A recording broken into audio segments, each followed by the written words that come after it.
Hello friends and my benchmates. Let's start our first lesson, which is the last lesson. Okay, so the writer is Alphonse Daudet.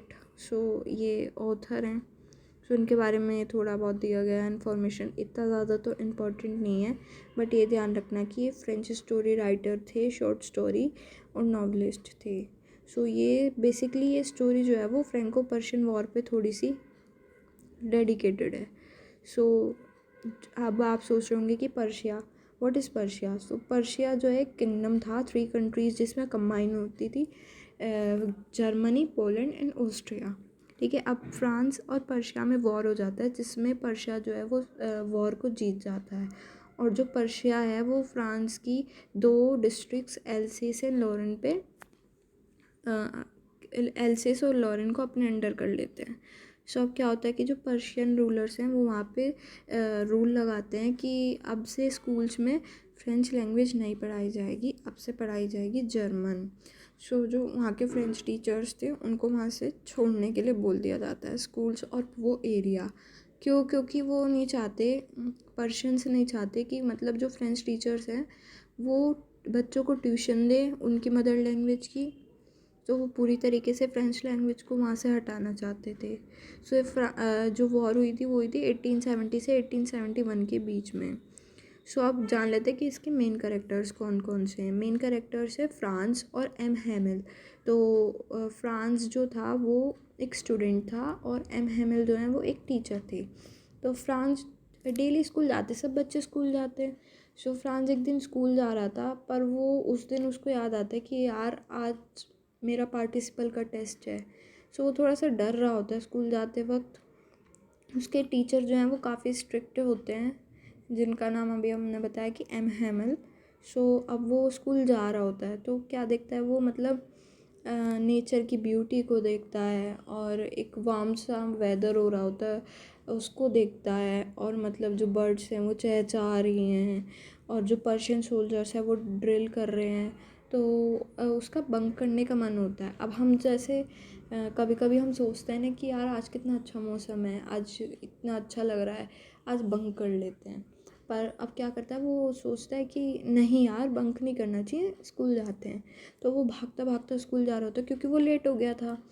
अभी वो भागता हुआ जा रहा था. वहाँ पे टाउन हॉल पे एक बुलेटिन बोर्ड पड़ता है. वो वहाँ से निकलता है स्कूल जाने के लिए. भागते हुए जा रहा था तो बुलेटिन बोर्ड के पास बहुत सारी क्राउड थी. तो वो देखता है और वो फिर से भागने लगता है क्योंकि उसको पता था कि जब से वॉर स्टार्ट हुई है इस बुलेटिन बोर्ड पे एक भी अच्छी न्यूज़ नहीं आई, सब बैड न्यूज़ आ रही हैं. अब क्या होता है कि वो वहाँ से भाग जाता है. अब वो स्कूल में पहुँचता है तो वो नोटिस करता है काफ़ी सारे चेंजेस. जैसे फर्स्ट चेंज ये था कि मतलब फर्स्ट क्या आप देख ही सकते हो, अगर आप स्कूल जाते हो तो मतलब ऐसा होता है ना कि बेंच के खिसकाने की आवाज़ आ रही है, ओपन क्लोज करने की आवाज़ आ रही है डेस्क को, है ना. तो ऐसी आवाज़ें आ रही होती हैं. पर उस दिन ऐसा कुछ नहीं था. बच्चे ज़ोर ज़ोर से लेसन याद कर रहे होते हैं या रीड कर रहे होते हैं तो उसकी आवाज़ आ रही होती है, वो भी नहीं थी. और ऐसा होता है ना कि टीचर्स रूलर्स से डेस्क पे मार रहे होते हैं या फिर बजा रहे होते हैं उसको, है ना. वो भी ऐसा कुछ नहीं था. बिल्कुल ऐसा लग रहा था उसको कि जैसे संडे की मॉर्निंग है, जैसे संडे को छुट्टी होती है तो स्कूल में कोई आवाज़ नहीं होती, ऐसा उसको लग रहा था कि जैसे संडे की मॉर्निंग है. अब क्या होता है कि जो एमहेमल है वो मतलब अब उसका फ्रांस का प्लान क्या होता है कि मतलब वो चुपके से चला जाएगा, इतने सारे शोर में किसी को पता नहीं चलेगा कि वो क्लास में लेट आया था. अब उसका ये प्लान फेल हो जाता है क्योंकि इतनी स्टिल साइलेंट क्लास थी.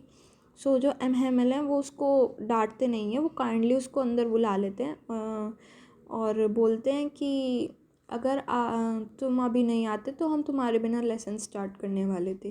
जो फ्रांस है वो नोटिस करता है कि टीचर ने तो आज बहुत अच्छी ड्रेस पहन रखी है, मतलब उन्होंने ग्रीन कलर का कोट, वाइट सिल्क शर्ट और हैट वगैरह पहनी हुई होती है. वो देखता है कि ऐसे तो सर हमेशा जिस दिन रिवॉर्ड गिविंग सेरेमनी होती है ऐसा कुछ होता है उसी दिन पहन के आते हैं. बट अब क्या होता है कि वो ये चीज़ तो देखता ही है और दूसरा वो देखता है कि विलेजर्स जो हैं वो पीछे की सीट पे बैठे हुए हैं. अब उसको ये तो पता नहीं था कि बुलेटिन बोर्ड पे ये न्यूज़ लगी है कि अब से स्कूल में फ्रेंच नहीं पढ़ाई जाएगी, क्योंकि वो भागते हुए आ रहा था, उसको पता ही नहीं चला. जो विलेजर्स हैं वो एम हैमिल की 40 साल की जो सर्विस थी उसको ट्रिब्यूट देने वहाँ पे आए थे। और जो है फिर क्या होता है कि जो एमएमएल है वो सीट पे बैठते हैं चेयर पे और फिर बोलते हैं कि आज आपका ये लास्ट लेसन है, फ्रेंच लेसन। कल से आपके स्कूल में जर्मन पढ़ाई जाएगी और हम जर्मन बोलेंगे, ऐसा करके वो बोलता है।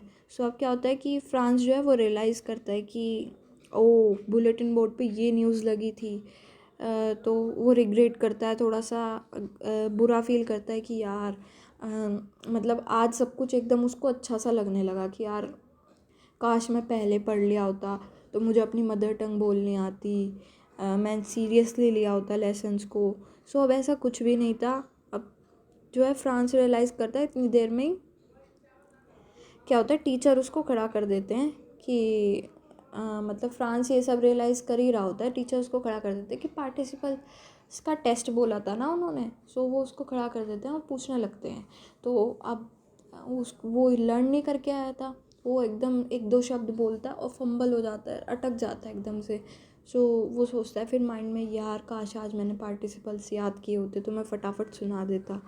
सो जो एमएमएल है उन्होंने उसको नहीं डांटा, उन्होंने बोला कि ये तुम्हारी नहीं, हम सबकी गलती है, टीचर्स की भी है, पेरेंट्स की भी है, सबकी गलती है। जब तक हमारे पास राइट था कि हम अपनी मदर टंग को सीखें, बोलें, तब तक हमने उस पर ध्यान ही नहीं दिया। और जब हमारे से ये राइट छिन गया है आज, तो अब हमें लग रहा है कि यार काश आज सीख लेते, काश हमें आती बोलनी, है ना।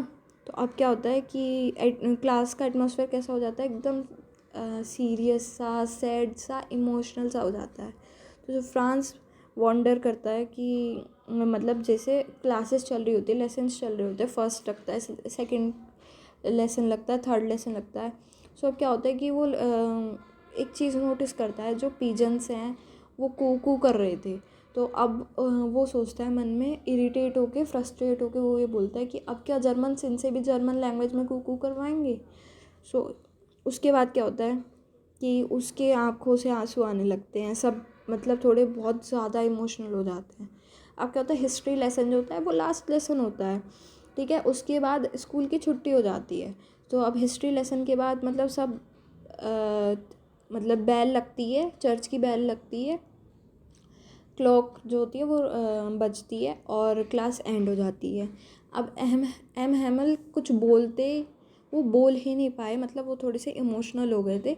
उन्होंने चौक उठाई और बोर्ड पे उन्होंने लिखा विव ला France, that means long life France, ठीक है। उन्होंने कुछ बोला नहीं, कहा नहीं, बस उन्होंने लिखा और उन्होंने एक जेस्चर दिया कि यू मे गो, अब क्लास एंड हो चुकी है, ठीक है। और ये था हमारा छोटा सा चैप्टर, लास्ट लेसन। सो अगर आपको पसंद आया होगा तो वीडियो को लाइक कर देना, सब्सक्राइब कर देना, एंड बाय बाय।